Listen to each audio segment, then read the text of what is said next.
Hello दोस्तों, एक बार फिर से स्वागत है आपका आपके अपने चैनल अपन ब्लॉग्स में। तो मैं आपके साथ शेयर कर रही हूँ अपनी प्रेगनेंसी स्टोरी।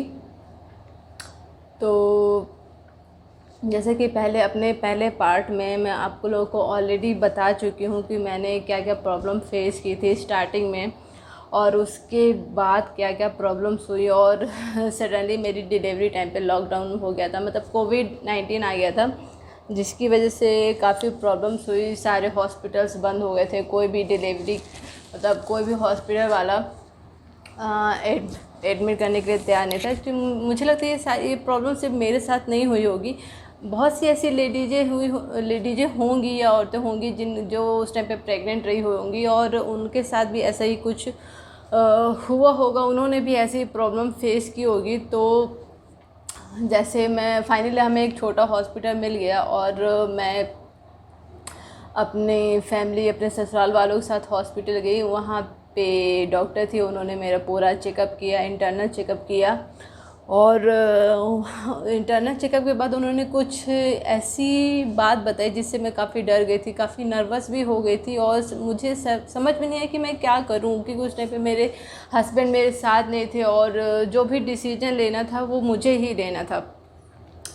तो उन्होंने मेरा इंटरनल चेकअप किया, और चेकअप करने के बाद उन्होंने बताया कि आपका बेबी बहुत ही ऊपर चढ़ा हुआ है, और उसके नीचे आने के कोई चांसेस नहीं है।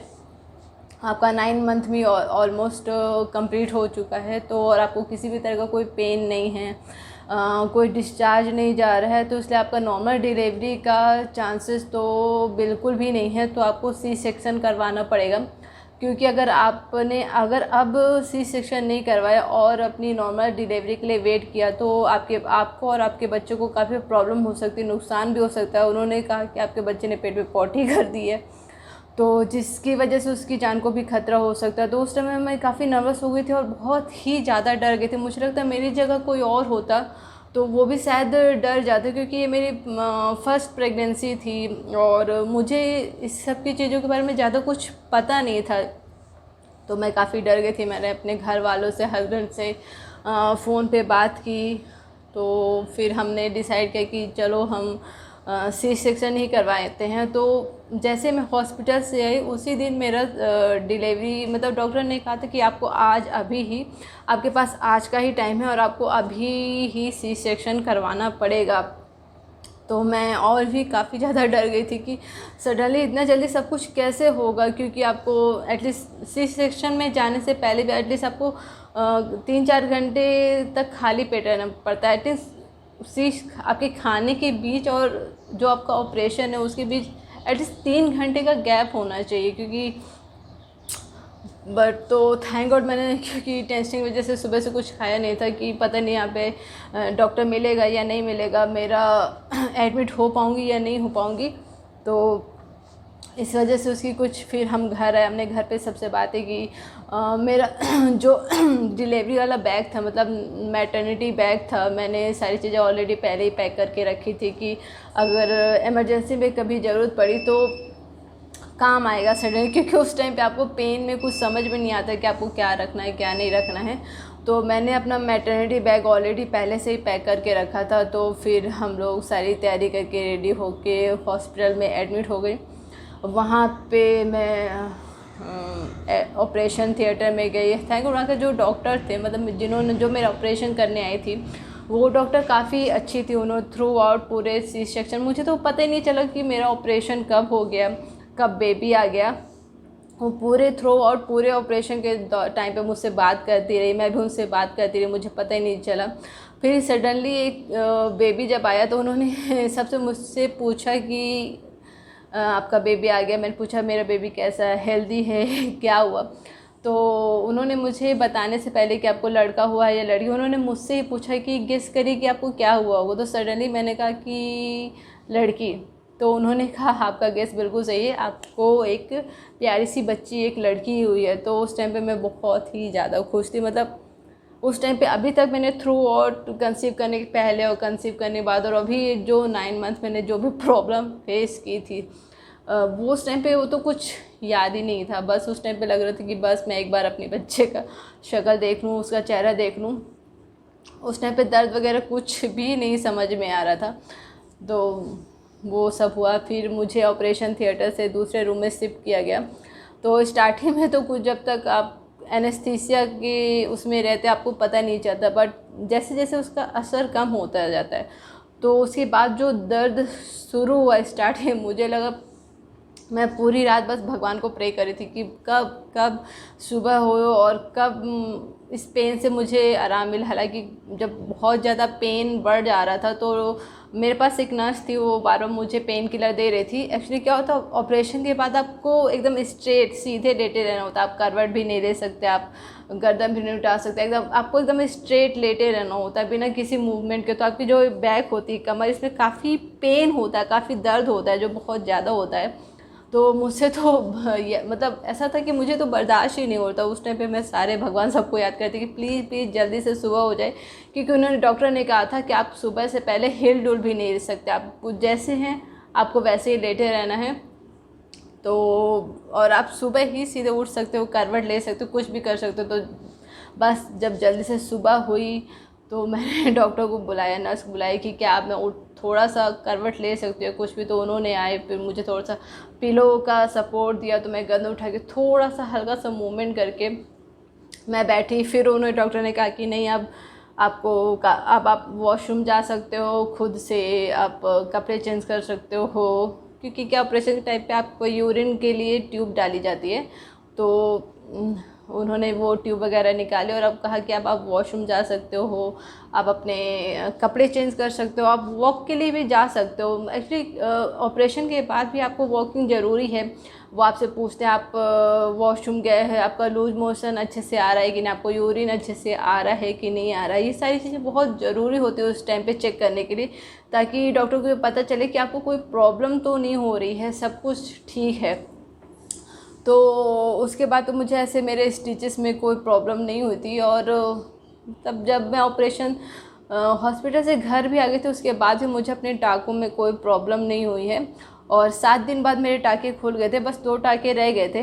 तो वो 2 टाँके मुझे, मतलब कह सकते हैं आप, मेरे सारे जो टाँके निकलने का टाइम था वो 10 दिन का था। 10 दिन बाद मेरे पूरे टाँके आराम से निकल गए थे। बट जब तक मेरे टाँके नहीं निकले थे तब तक मुझे काफ़ी ध्यान रखना पड़ा था। मतलब उठने के लिए, वॉशरूम जाने के लिए, बैठने से पहले आप करवट लेके सोना, बार बार बच्चों को फीड कराने के लिए उठाना, काफ़ी सारी प्रॉब्लम्स होती है सी सेक्शन के बाद भी।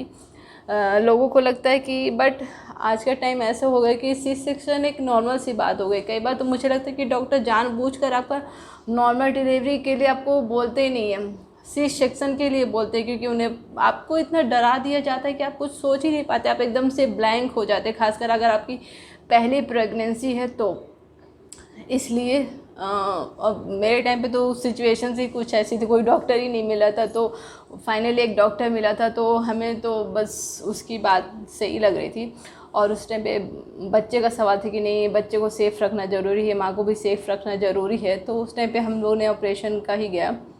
बट थैंक गॉड सब कुछ सेफ था, हाँ, सब कुछ अच्छे से निकल गया था। बट बोलते डिलीवरी के बाद भी क्योंकि मेरा पहला ऑपरेशन था तो मुझे उतना ज़्यादा नॉलेज नहीं था, तो उस वजह से क्या होता था, खाने पीने में थोड़ा प्रॉब्लम हो गई थी। मतलब मैं बहुत हल्का खाना खा रही थी, मुझे ऐसा लगता था कहीं मेरे टाँके ना खुल जाए, कुछ प्रॉब्लम ना हो जाए, क्योंकि हमारे परिवार में, फैमिली में एक प्रॉब्लम ऐसे हो चुकी थी। मतलब एक मेरी रिलेशन में ही है, उनका एटलीस्ट 3 बार सिजेरियन के 3 बार टाँके खुल चुके थे। मतलब बार बार 3 बार उनका टाँके बार बार लगाने पड़े थे। एक बार जो जब डिलीवरी के टाइम पे, फिर कुछ टाइम बाद फिर से उनके टाँके खुल गए थे और फिर से उनको ऑपरेशन के लिए ले जाना पड़ा था। और एटलीस्ट कम से कम 3 बार उनके ऑपरेशन वाले टाँके खुल गए थे। इस वजह से हमारे घर वाले और मैं भी काफ़ी डरी हुई थी। इसलिए मैं जो खाना खाती थी बहुत हल्का हल्का खाना खाती थी, थोड़ा थोड़ा बहुत, जिस वजह से एक्चुअली मैं काफ़ी वीक हो गई थी।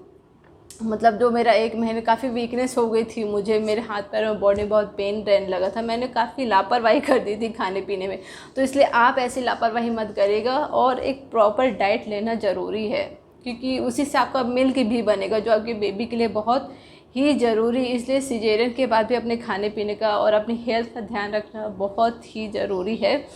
तो जो भी लेडीज़ें अपने बेबी के लिए प्लान कर रही हैं उनके लिए ऑल द बेस्ट, और अपना ध्यान रखिए, अपनी फैमिली का ध्यान रखिए और अपनी हेल्थ का भी ध्यान रखिए, अपने बच्चों का सबका ध्यान रखिए। तो फाइनली अब तो मेरी बेटी काफ़ी बड़ी हो गई है, 2 साल की हो गई है। तो आई होप इससे आप लोग को काफ़ी नॉलेज मिला होगा, काफ़ी जानकारी मिली होगी कि पीसीओडी कोई बहुत बड़ी प्रॉब्लम नहीं है, ये कोई बीमारी नहीं है, ये आपकी बॉडी की एक कंडीशंस है। जो आपकी बॉडी में हार्मोन्स चेंज हो जाते हैं, सडनली आपका खाना पीना बदल जाता है, तो आपकी बॉडी में बहुत सारे बदलाव आते हैं, चेंजेस आते हैं। तो इनसे डरिए मत, सॉरी, तो इससे डरिए मत और हेजिटेशन मत लीजिए, अपने डॉक्टर के पास जाइए, उनसे बात करिए, अपनी फैमिली में बात करिए। तो वो जो बहुत सारी चीज़ें आपको अपनी फैमिली से पता चलती हैं, तो इसलिए आप बेझिझक कोई भी संकोच मत करिए, सबसे बात करिए, डॉक्टर पास जाइए और अपनी सेहत का ध्यान रखिए, अपने खाने पीने का बहुत, और साथ ही वर्कआउट बहुत ही ज़्यादा ज़रूरी है। ज़रूरी नहीं कि आपको बाहर जाके कोई एक्स्ट्रा एक्सरसाइज वाला टूल लाइए या कुछ वैसा भारी हैवी वर्कआउट करना, नहीं, आप घर के जो छोटे मोटे काम हैं आप उन्हीं को कर सकती हैं। मैं भी, मेरे घर में कोई भी मेड नहीं है, शादी के इतने साल बाद ही मैं अपने घर के सारे काम खुद ही करती हूँ, जैसे बैठ के पोछा लगाना, झाड़ू लगाना और घर की साफ़ सफाई करना। इससे आपको काफ़ी फिजिकल थोड़ा बहुत वर्कआउट हो जाता है। अगर आप उतना भी वर्कआउट करेंगी तो भी बहुत है, और एटलीस्ट बच्चे होने के बाद आपका वर्कआउट तो हो ही जाता है, उनके पीछे भाग भाग कर खाना खिलाने के लिए, उनको पकड़ना, इधर उधर उनके साथ खेलना कूदना, तो वर्कआउट हो जाता है। इसलिए आप ज़्यादा टेंशन मत लीजिए कि नहीं यार मैं तो कहीं बाहर नहीं जाती, मेरे पास कोई एक्सरसाइज टूल नहीं है, मैं कुछ कर नहीं पाती। कोई, आप बस घर में घर के ही काम करेंगी। सुबह सीढ़ियाँ, जो हम सीढ़ियाँ चढ़ते उतरते हैं, उनसे भी काफ़ी पैरों के काफ़ी वर्कआउट हो जाते हैं। हालांकि यहाँ मेरे पास घर में सीढ़ियाँ नहीं है, हालांकि घर दूसरे हम लोग रेंट से रहते हैं, पर फिर भी मैं कोशिश करती हूँ कि जब भी मेरे पास टाइम रहता है तो मैं सुबह मॉर्निंग वॉक पे भी जाती हूँ। और पर मेनली जो मेरा बेसिक वर्कआउट होता है, काम होता है, वो घर के कामों से ही हो जाता है। तो इसलिए आप भी घर के काम करिए और हेल्दी रहिए, स्वस्थ रहिए, खुश रहिए। तो तब तक के लिए ये व्लॉग यहीं ख़त्म होता है। तो अगर आपको मेरा ये व्लॉग अच्छा लगा हो, जानकारी अच्छी लगी हो, मेरी जर्नी अच्छी लगी हो, तो प्लीज़ मेरे चैनल को सब्सक्राइब करना और शेयर करना ना भूलिए। तो मिलते हैं आपसे अगले व्लॉग में, तब तक के लिए टेक केयर, बाय।